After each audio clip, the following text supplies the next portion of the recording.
क्षेत्रामध्ये प्रत्यक्षात येऊ शकली नाही। शास्त्र आणि परंपरा यांना वळसा घालण्याचा हा एक प्रकार होता।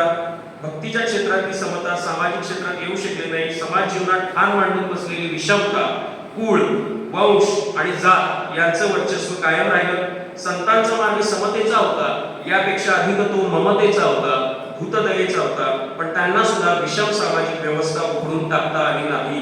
तसा प्रयत्नही त्यांनी केला नाही। संत एकनाथांनी नदीच्या वाळवंटात उन्हात कासावीस झालेल्या महाराच्या पुराला कडेवर घेऊन महारवाड्यात पोहोचवण्याची कथा आहे, ही त्यांच्या वत्सल मनाची साक्ष देते। सामाजिक विषमतेला त्यांनीही फुकटतेने विरोध केला असं दिसत नाही।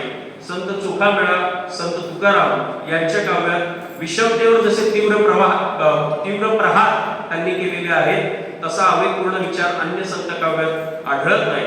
संत रामदासांनी तर वर्ण व्यवस्थेचं समर्थनच केलेलं आहे, पण भक्तीच्या मार्गात जातीयतेला स्थान मिळू नये या दृष्टीने संतांनी जे केलेलं कार्य